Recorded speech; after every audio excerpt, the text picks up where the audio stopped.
out of the box or out of the wall, if we want to call it, we have, I'm not throwing things in the air because I'm just going to grab them right here.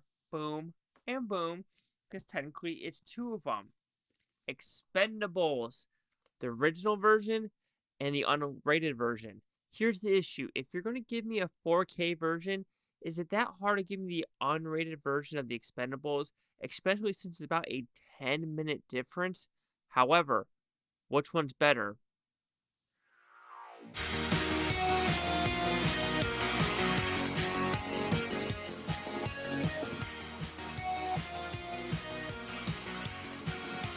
Chase Lehocky here with the Blue Futon reviewing Expendables, the unrated cut. What's this movie about? Pretty simple premise. Sylvester Stallone, Jason Statham, Dolph Lundgren, Jet Li, Terry Crews, Stone Cold Steve Austin, Bruce Willis, Mickey Rourke, Randy Couture, as well as others, Eric Roberts, and others in this film come together and battle bad guys. Some of them, though, are the bad guys, and some of them not. So this is basically the whole reason for this movie is Sylvester Stallone coming out to direct again and like kind of do an 80s action movie, and it works 120%.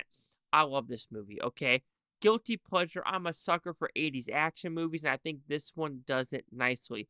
You have great characters, you have great action set pieces, and you really enjoy this movie more after watching the special features of what Sylvester Stallone did and what he went through, the injuries and all the stunts he decided to do himself. And you're just like, damn, son. So when I talk about the positives, it is a non-stop action romp that I truly, truly damn enjoyed. The explosions were there. The realism was there. The CGI was very minimal that you could actually tell, and you just love the scope of the movie of just being badass 101. That is what this movie is made for. Is so you watch the screen and you go, damn, how old am I? How old are they? How the hell are they still doing it?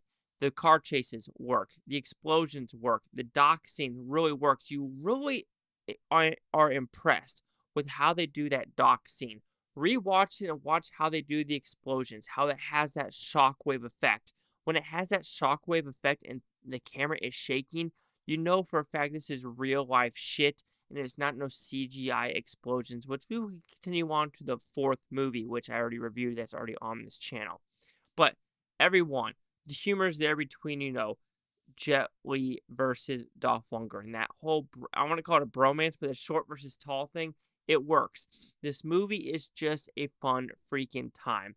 And you could talk about the score of this movie, and this is why I think the unrated one is a little bit better. We flesh out more characters, as well as add the Shine Down song, Diamond Eyes.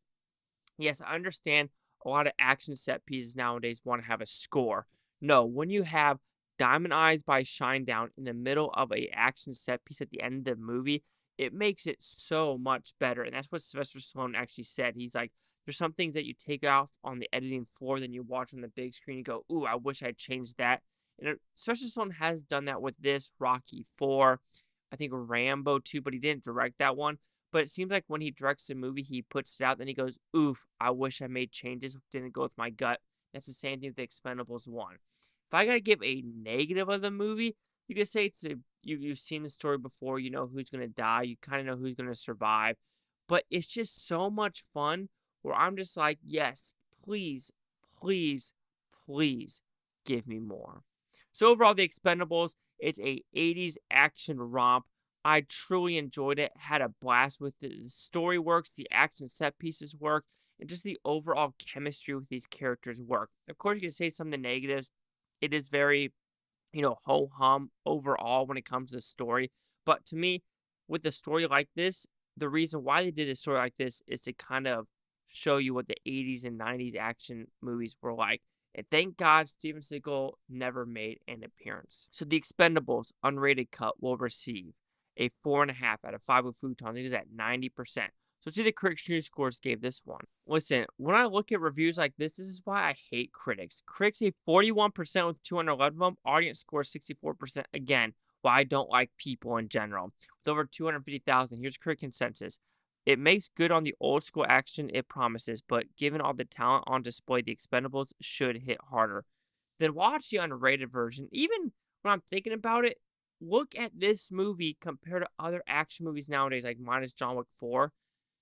Now I bet you when they watch like Expendables 4 versus 8, the first Expendables, they go, yeah, it does hit pretty damn hard. Anyway, 90, 64, 41.